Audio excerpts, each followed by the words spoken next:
Those of you who saw my last two videos will remember a story I told about a gay couple who was getting married and they wanted to have some wedding announcements printed. So they went to a print shop, which happened to be owned by a Christian couple, and the Christian couple refused to print the gay wedding announcements.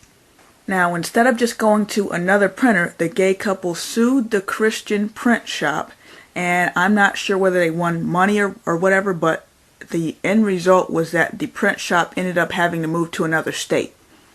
Now, that scenario sparked a debate about discrimination and the free market, so I want to talk more about that in this video. Now, like I said, even though I am gay friendly, I don't like the idea of forcing other people to live by your rules or accept your lifestyle.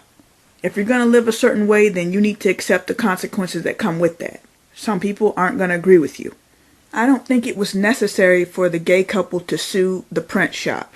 I think everybody should be able to associate and not associate with whomever they please. So here's why the gay couple should have gone to another print shop. If the gay couple goes to another print shop, then everybody keeps their rights.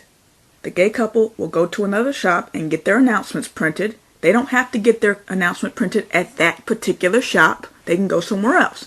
So they retain their right or whatever to get their announcements printed, and the shop will retain the right to print or not print whatever they want. Now, if the gay couple chooses not to go somewhere else and sue the print shop, then yes, the gay couple keeps their rights, but then the print shop owners lose theirs. They're forced to print something they don't agree with. And by the way, some people were saying that the gay couple were refused service because they're gay. No, they were refused service because the print shop did not agree with what they were choosing to print.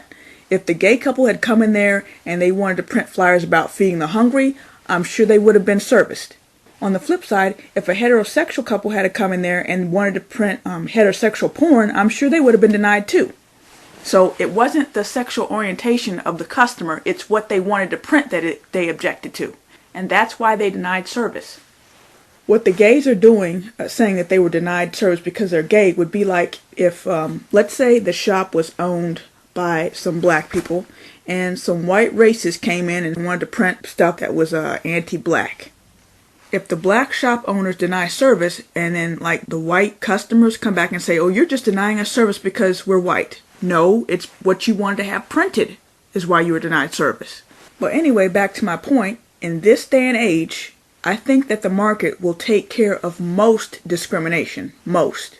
Let's say a business decided to hang a sign out front that says, no blacks allowed. How long do you think that business would stay in business? The backlash would be so great that they'd either be forced out of business or they'd at least be forced to take the sign down.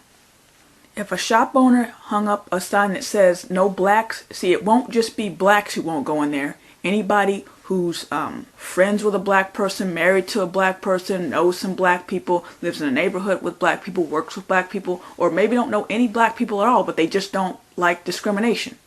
All of them aren't going to go in there. So they won't just be losing black customers.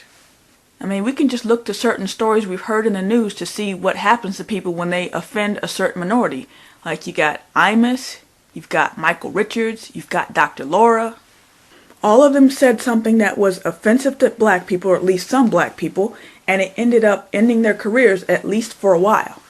A lot of times suing somebody isn't even necessary because you can vote with your feet or you can vote with your dollars.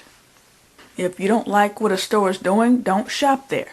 If you don't like what a pastor is saying, don't go to their church. That's voting with your feet.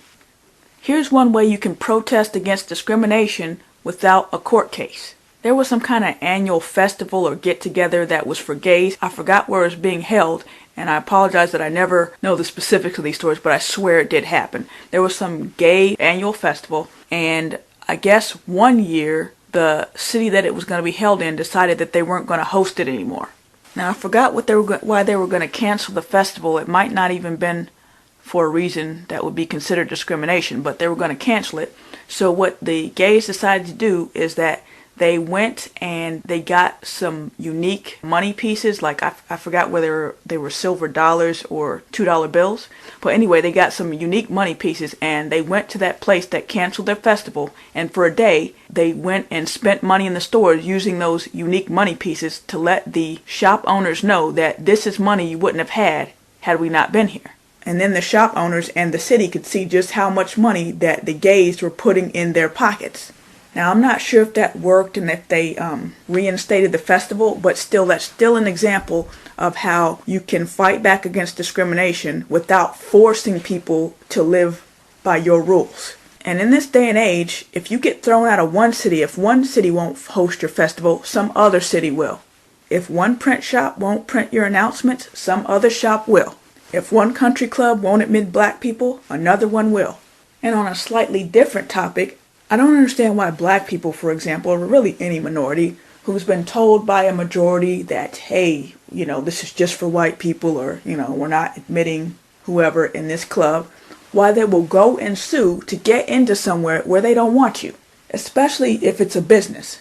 See, businesses are in business to make money. So when you spend money at a place, you're helping to keep them in business. So you want to go and sue somebody to make them take your money. They don't want you in there, but you're dying to support them that you have to go and sue so they'll let you in so you can give them your money. Come on, have some pride about yourself. If somebody says they don't want you around, go somewhere else. Don't be a beggar. So anyway, that's all I got to say. Leave me your comments.